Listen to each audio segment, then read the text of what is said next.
Olá, tudo bem? Grato a você que está aqui mais uma sexta-feira conosco, nos assistindo, prestigiando aí o Fila Brasileiro Estudos e Observações, tá bom? No episódio de hoje nós vamos falar um pouco desse conjunto aqui do trem dianteiro do Fila Brasileiro. Esse conjunto aqui das patas dianteiras que são responsáveis aí pela força chamada de força tratora, aquela força que puxa, que direciona o animal durante as corridas. É um tipo de força também que fica bem visível quando os cães nadam, quando eles se exercitam na água, né? Você vê que aquele movimento de trazer, de puxar para trás, é expresso aqui nesse trem, tá bom? É expresso nesse conjunto aqui, o conjunto dianteiro. Eu sempre venho falando nos vídeos que a nossa intenção é tentar orientar pessoas que, como nós, estão chegando na criação, estão tentando criar bons filas brasileiros e se preocupam em selecionar bem, se preocupam em ter um cão da melhor qualidade possível, um cão que mantenha a característica do fila brasileiro de um animal rústico e pronto para o trabalho. Tá? Além dessa história, dessas questões que eu falei para vocês, de que o trem dianteiro é responsável por essa força tratora, é responsável por esse direcionamento do animal durante as corridas, durante os percursos, você pode observar outras questões também no trem dianteiro do seu fila. Você pode observar, por exemplo, os aprumos do fila brasileiro. O que são aprumos, pessoal? Quando vocês ouvem falar, ou não sei, ou vem uma avaliação de alguém dizendo que os aprumos do animal são bons. Quando nós falamos de aprumos, nós estamos falando ali no... mal comparando, seria o alinhamento dessas patas do animal mediante ao resto do corpo. Se ele pisa certinho, ó, com os dedinhos apontando para frente. Vamos tentar dar um exemplo? Vem aqui, a Ganju. Pode ficar aí, Nath. Fica, filho. Fica. Fica, Ganju.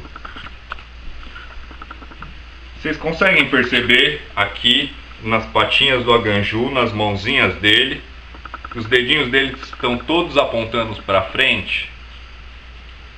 Isso aqui vai garantir uma passada correta, uma passada não desalinhada, né? Uma passada que não faça com que o animal de repente tenha que se posicionar esse braço de uma forma menos reta, né? Abrindo cotovelos ou jogando eles para dentro quando é o caso que o animal pisa para fora.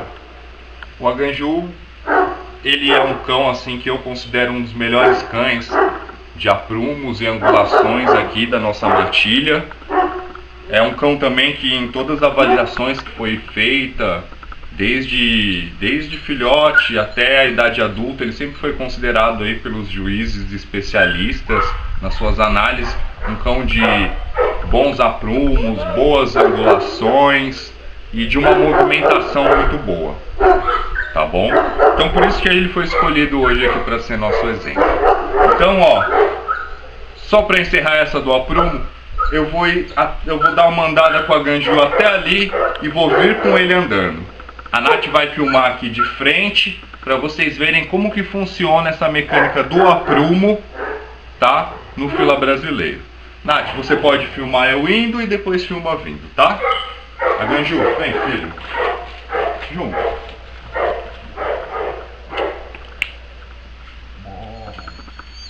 Junto.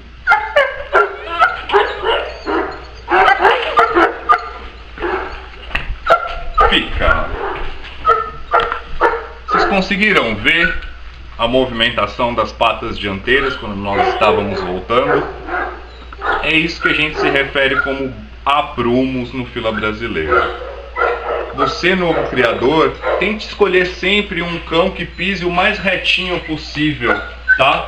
Evitem cães que você veja que eles param com as mãozinhas apontando para fora ou para dentro. Sempre cães que estejam com os dedinhos aqui o mais para frente possível, tá bom?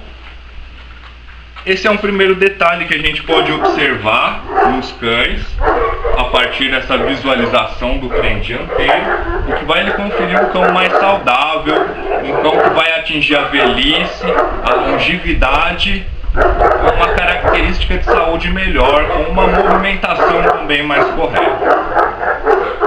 Bom, o que mais que vocês podem observar aí nessa análise quando vocês estão aí procurando um bom fila e olham o trem dianteiro desse fila, além da questão dos aprumos?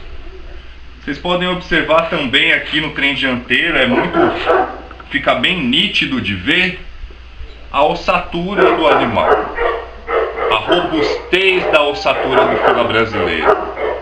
O fila brasileiro, como outros molossos, são cães de ossatura forte, né? Então, assim, quando você olha aqui o braço de um fila brasileiro,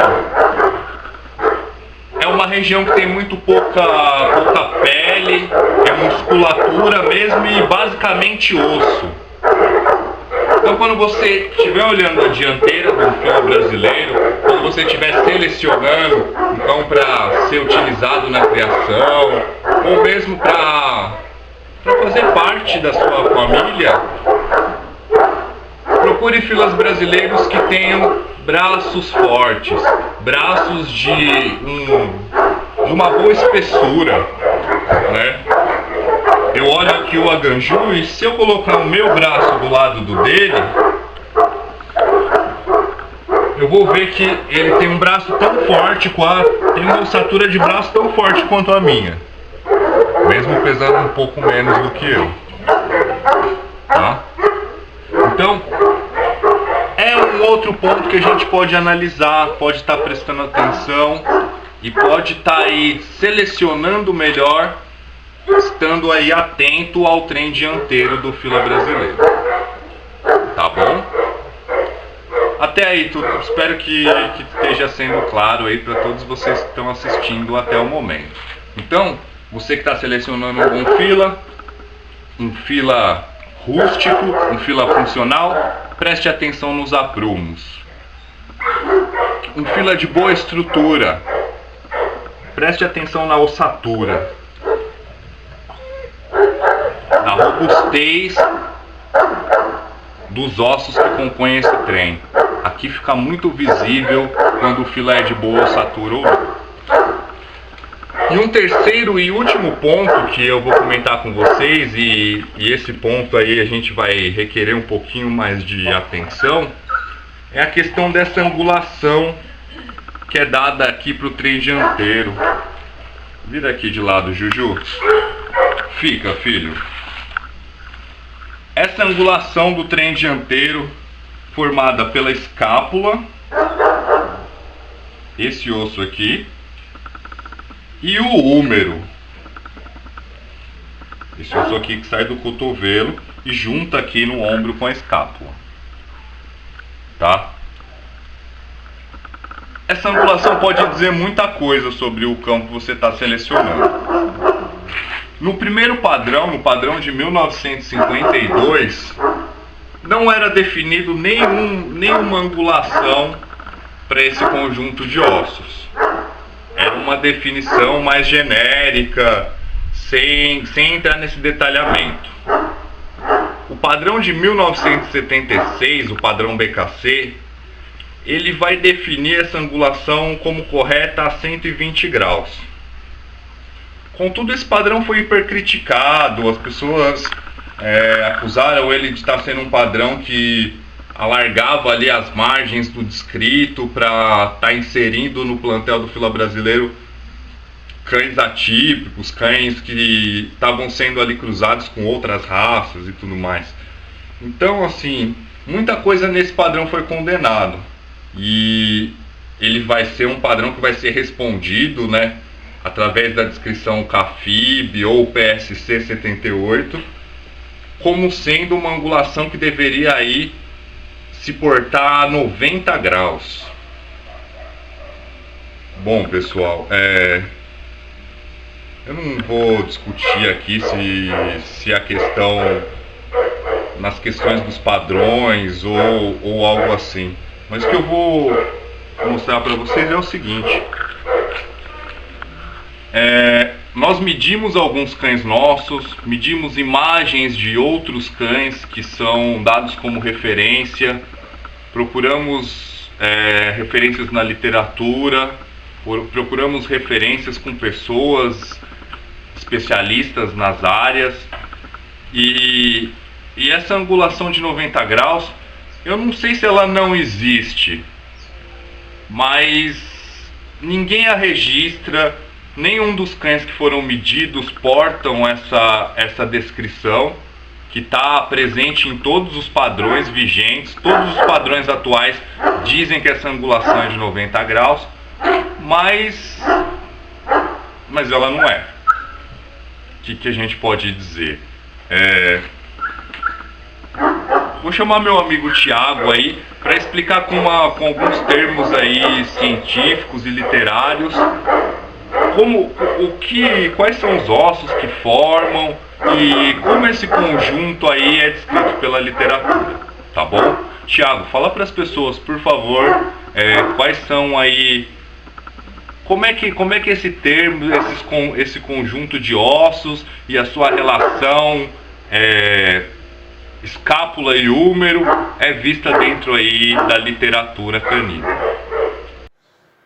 Um quesito bastante observado por quem cria o fila brasileiro é o ângulo formado pelo conjunto escápula e húmero. Essas duas peças e seus anexos são cruciais para um bom desempenho físico dos canídeos de um modo geral. Para que o animal possa correr, trotar de forma fácil, é necessário que esse conjunto forme um bom ângulo.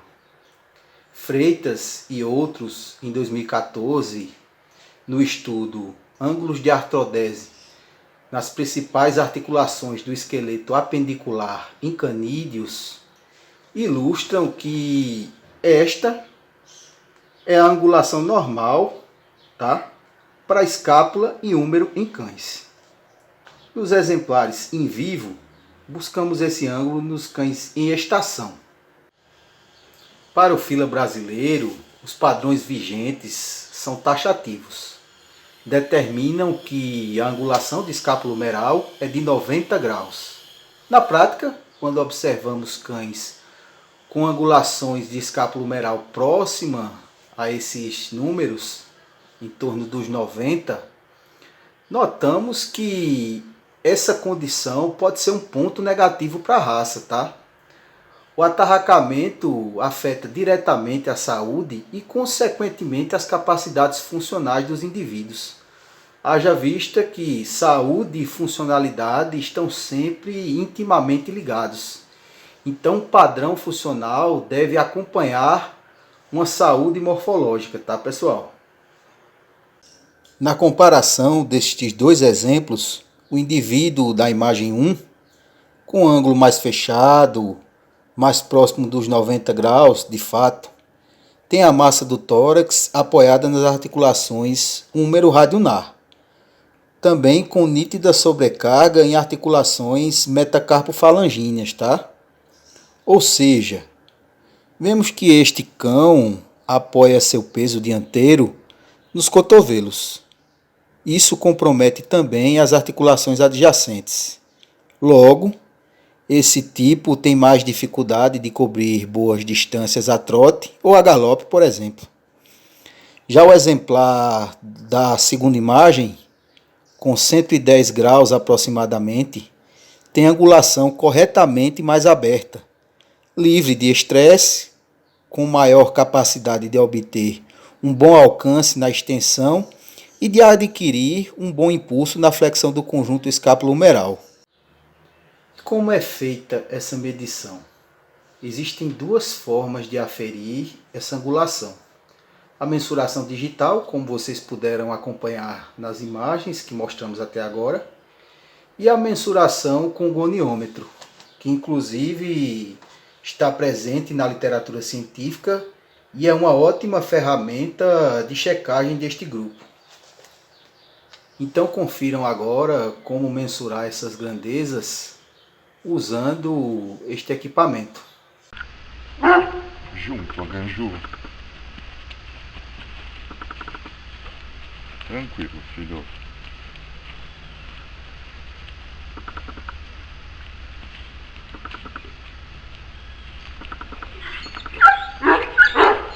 Atenção. Fica. Bom, pessoal, o Aganju ele não foi avaliado só por mim, tá? Eu precisei de muito tempo para avaliar ele como um cão de boa movimentação e boas angulações, bons aprumos. Precisei de muitas ferramentas e coisas do tipo para chegar nessa conclusão. O Aganju, que já foi avaliado por vários juízes experientes como um cão que tinha boas angulações e boa movimentação, quando nós medimos ele, passa para mim o goniômetro, Nath. Filma aqui mais de perto, por favor. Ó, o goniômetro, pessoal, nada mais é do que uma ferramenta que te permita aí com duas hastes com as quais você consegue aí medir a angulação dessas duas hastes. Esse goniômetro fui eu mesmo que fiz. Mas se vocês estiverem atrás de medir seus cães e quiserem uma ferramenta mais precisa, há goniômetros digitais à venda aí pela internet que vão fazer a mesma função, tá? Como que a gente utiliza esse goniômetro na medição aqui do nosso animal? Nós vamos tatear aqui, ó. Fica, Aganju. Quietinho. Nós vamos tatear. Aganju, vem. Fica. Pezinho, mãozinha pra frente, Ju. Vamos tatear aqui o conjunto dianteiro do Aganju. E vamos encontrar aqui, ó, a ponta superior aqui da escápula. A junção entre escápula e húmero. E o terceiro ponto é aqui, no cotovelo, tá? Então a gente alinhou aqui, na junção, e vamos aqui posicionar a segunda haste aqui, na ponta da escápula. Não sei se vocês vão conseguir ver. Tá conseguindo ver, Nath? Focar?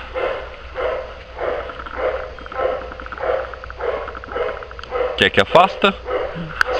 Bom, o Aganju aqui deu em torno de 113 graus, pessoal. Então, assim, as angulações consideradas muito boas do Aganju, assim como a movimentação, são as angulações de um cão que tem 113 graus de angulação escápulo-humeral. A gente mediu também o Xangô, o pai dele, também tem muito próximo disso, tem 110 graus. Tá?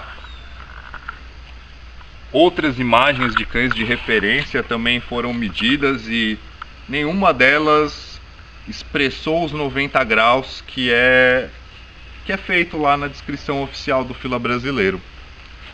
Então, pessoal, que nós dentro dessas informações e desses dados que nós confrontávamos, ficávamos ainda com mais dúvidas se o cão estava incorreto e se a avaliação dos juízes era incorreta ou se o texto de descrição não fazia muito sentido. Bom, dentro dessa situação, uma outra pessoa com quem eu conversei muito e troquei muitas ideias sobre isso foi com o meu amigo Itacir.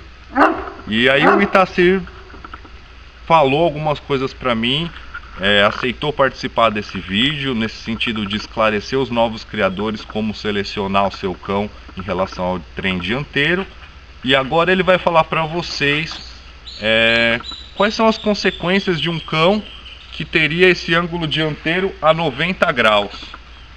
Só para vocês terem uma ideia, 90 graus seria esse ângulo reto aqui, o ângulo do esquadro, que colocado aqui na ponta do ombro seria mais ou menos isso aqui. Ita, conta pra gente, Se o cão tivesse uma angulação de 90 graus, quais seriam as consequências dessa angulação escapulo-humeral para o animal que aportasse? Fala aí, Ita. Olá pessoal, me chamo Itacir Batistella Filho, médico veterinário.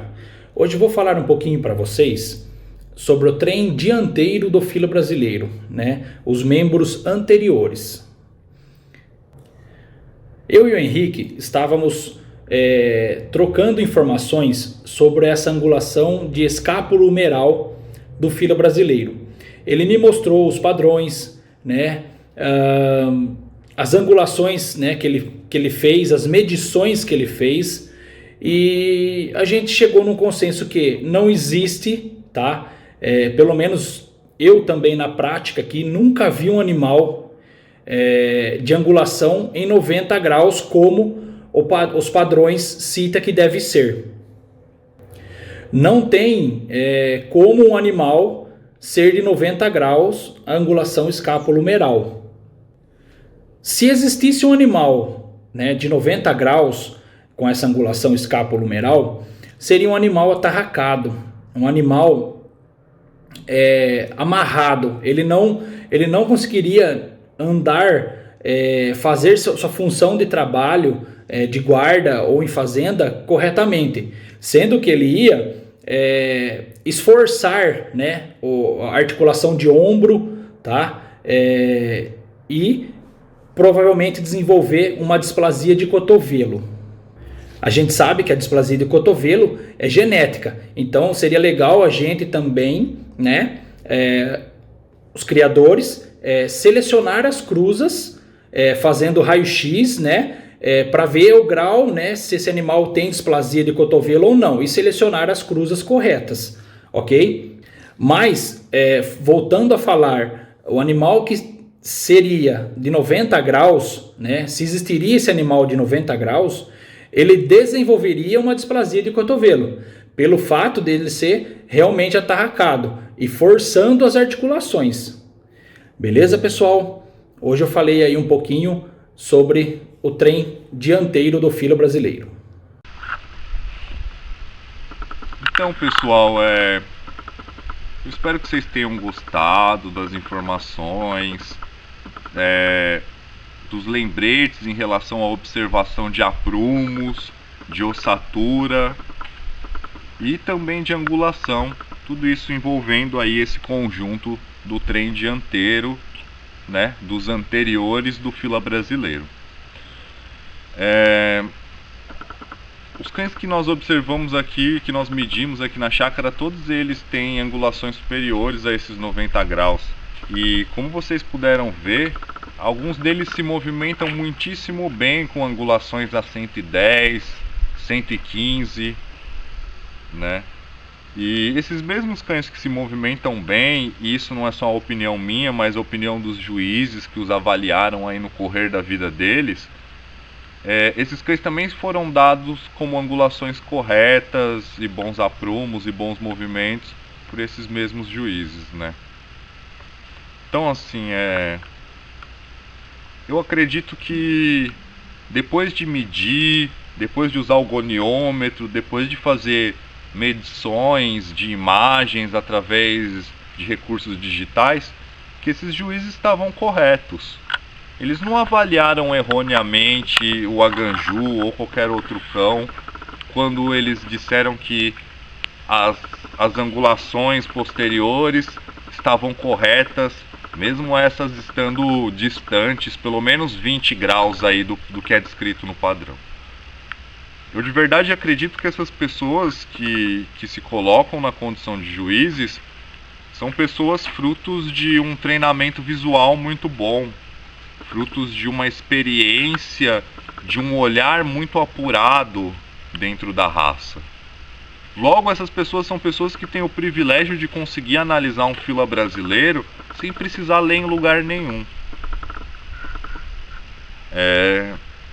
Com o correr das coisas, com esse desenvolvimento que o mundo está seguindo, eu não sei por quanto tempo nós vamos conseguir treinar pessoas, ou por quanto tempo essas pessoas que têm que tem essa visão treinada para selecionar, para avaliar o fila brasileiro, vão conseguir aí tá dividindo a sua experiência com a gente, tá?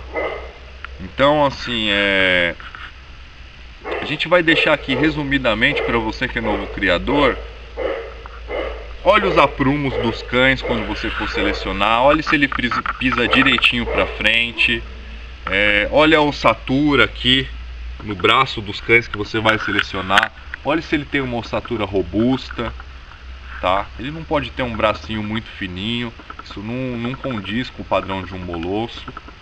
E quanto à angulação escápulo-humeral, pessoal, poxa, privilegie cães que tem ângulos mais abertos. Esses ângulos de 90 graus não vão ser saudáveis para os cães que vocês vão ter. Isso, com o envelhecimento desses cães, até mesmo na sua idade, na sua maturidade, você vai ver que vão ser características que vão diminuir a rusticidade e a própria dinâmica e capacidade de trabalho desses animais. Então evitem os ângulos de 90 graus. Eles não vão ser bons, eles não vão ser funcionais e eles não vão ser saudáveis para os filas brasileiros que vocês possam vir a ter. No mais, é isso. Espero que vocês tenham gostado. Estamos chegando aí ao fim de mais um Fila Brasileiro Estudos e Observações. Se você gosta do canal, gosta dos vídeos e das dicas que a gente dá, se inscreva, deixe o seu like. Caso você tenha algum amigo, alguém que gosta de fila brasileiro, indique aí a nossa página, tá bom?